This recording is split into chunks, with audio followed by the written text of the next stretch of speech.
Hello दोस्तों, मेरा नाम है डॉक्टर के एच सोगले और आज हम बात करने वाले हैं कुछ मेडिसिन्स और उनके वजह से होने वाले साइड इफ़ेक्ट। मेडिसिन के अंदर भी बहुत से मेडिसिन्स हैं, लेकिन फिर भी कुछ ऐसे मेडिसिन्स हैं जो लोगों को सभी को मैक्सिमम टाइम्स लेने पड़ते हैं अपनी लाइफ में, जैसे कि एंटीबायोटिक्स या फिर पेन किलर्स या फिर कॉर्टिकोस्टेरॉइड्स। इस तरह के मेडिसिन है जो बार बार लेने पड़ सकते हैं, और ख़ास करके जो पेशेंट्स हैं जिनकी एज 50 ईयर्स या 50 ईयर्स से ज़्यादा है, उन लोगों को तो पेन किलर्स और कॉर्टिकोस्टेरॉइड्स इन सब चीज़ों की ज़्यादातर ज़रूरत पड़ती है। तो अब हम बात करेंगे मेडिसिन के बारे में और उनके साइड इफ़ेक्ट्स के बारे में। तो सबसे पहले एंटीबायोटिक्स की अगर बात करें तो एंटीबायोटिक्स किसी भी पेशेंट को मैक्सिमम 5 दिन या 10 दिन से ज़्यादा लेना नहीं पड़ता, क्योंकि जब कोई भी पेशेंट 5 दिन या 10 दिन एंटीबायोटिक लेता है तब उसके जो कंप्लेंट्स होते हैं वो धीरे धीरे करके कम आने लगते हैं।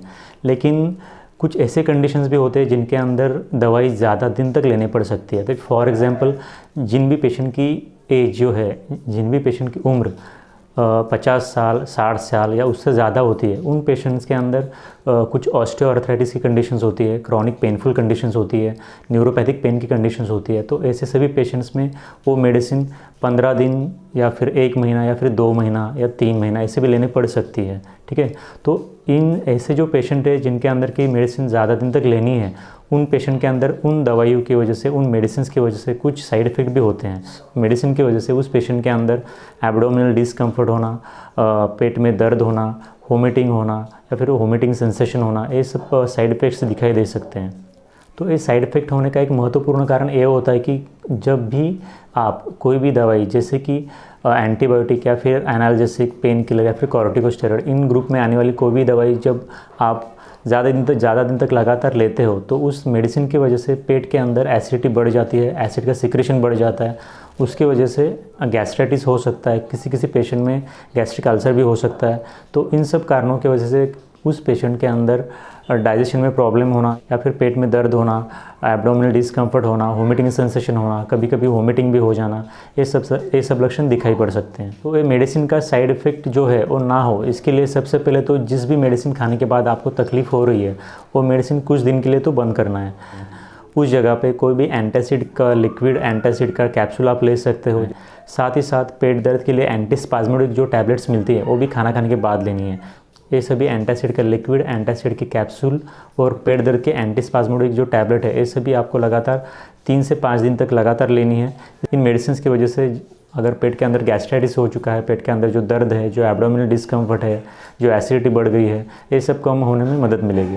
अगर किसी भी पेशेंट में मेडिसिन लेने के बाद भी अगर पेट का दर्द या फिर एब्डोमिनल डिस्कम्फर्ट कम नहीं हो रहा है, तो उस पेशेंट को आगे कुछ इन्वेस्टिगेशन भी करने पड़ सकते हैं, जैसे कि ओजीडीस्कोपी या जिसको हम इंडोस्कोपी बोलते हैं, तो इंडोस्कोपी करना या फिर पेट की सोनोग्राफी करना, अल्ट्रासोनोग्राफी फॉर एब्डोमेन, ये सब चीज़ें करनी पड़ सकती हैं। ऐसे केसेस में इंडोस्कोपी करने के बाद या फिर पेट की सोनोग्राफी करने के बाद एक्चुअल क्या रीज़न है, किस वजह से पेट के अंदर दर्द हो रहा है या फिर किस वजह से पेशेंट को एब्डोमिनल डिस्कम्फर्ट है, ये पता चल जाएगा। अगर उस एब्डोमिनल डिस्कम्फर्ट का या फिर एब्डोमिनल पेन्स का रीज़न वो मेडिसिन नहीं है, कोई और है, तो सोनोग्राफी के अंदर पता चल जाएगा। खास करके जो भी पेशेंट जिनकी एज 60 ईयर्स 60 साल या उससे ज़्यादा है, उनके बारे में एक प्रॉब्लम होती है कि ये सभी पेशेंट जब भी डॉक्टर्स के पास आते हैं तो सभी पेशेंट्स कहते हैं कि हमारे जॉइंट्स में पेन है या फिर हमारे घुटनों में दर्द हो रहा है, आपने दवाई दी तो हमने खाई तो फिर दर्द कम हो गया कुछ दिन तक, तो फिर से दर्द होने लगा है। तो ये पेशेंट जो है, इनकी रिकरिंग कंप्लेंट एक ही रहती है कि दर्द कम हो जाता है, फिर से कुछ दिनों के बाद दर्द फिर से शुरू हो जाता है। तो ऐसे सभी पेशेंट्स को मैं कहना चाहूँगा कि जो भी पेशेंट्स ओल्ड एज है, जिन भी पेशेंट्स की उम्र अभी 60 साल या उससे ज़्यादा है, तो उन सभी पेशेंट्स में चांसेस रहते हैं कि आपके जॉइंट्स के अंदर ऑस्टियोआर्थराइटिस की कंडीशन हो सकती है या फिर न्यूरोपैथिक पेन्स हो सकते हैं। तो जो भी बॉडी का डीजनरेशन आपके हुआ है 60 साल या 60 साल के बाद, तो वो जो डीजनरेशन है वो फिर से पहले जैसा नहीं हो सकता। तो किसी भी पेशेंट को जिसकी उम्र अभी ज़्यादा हो चुकी है, उस पेशेंट को ये एक्सपेक्ट नहीं करना है कि दवाई खाने के बाद मेरा दर्द कम हो जाएगा और फिर से कभी दर्द नहीं होगा। मेडिसिन लेने के बाद दर्द तो कम हो जाएगा, लेकिन फिर से कुछ दिनों के बाद वो पेन रीअकर हो सकता है। तो इसके लिए सबसे पहली बात तो ये एक्सेप्ट करना है कि अब अपनी बॉडी का डीजनरेशन हो चुका है, जॉइंट्स का डीजनरेशन हो चुका है, इसलिए थोड़ा बहुत तो पेन रहने वाला है, इस चीज़ को एक्सेप्ट करना है। दूसरी बात, लगातार पेन किलर के टैबलेट्स नहीं लेना है, क्योंकि अगर जॉइंट्स के अंदर दर्द लगातार हो भी रहा है तो भी पेन किलर की आदत नहीं डालनी है, पेन किलर लगातार नहीं लेने हैं। कभी कभी अगर पेन बहुत ही ज़्यादा हो रहा है तो उस वक्त आप वो एक टैबलेट ले सकते हो। तीसरी बात, जब भी आप पेन किलर की टैबलेट लेंगे तो उस वक्त उसके साथ एंटासिड की कैप्सूल, एंटासिड का लिक्विड कुछ तो उसके साथ लेना है, ताकि उस मेडिसिन की वजह से एब्डोमिनल डिस्कम्फर्ट या फिर पेट के अंदर दर्द ना हो। तो आज हमने बात की मेडिसिन्स और उनके वजह से होने वाले कुछ साइड इफ़ेक्ट्स। वैसे तो बहुत सारे मेडिकेशंस ऐसे हैं जिनकी वजह से साइड इफ़ेक्ट होता है या फिर हो सकता है, लेकिन सभी के बारे में अभी हम यहाँ पे बात नहीं कर रहे हैं।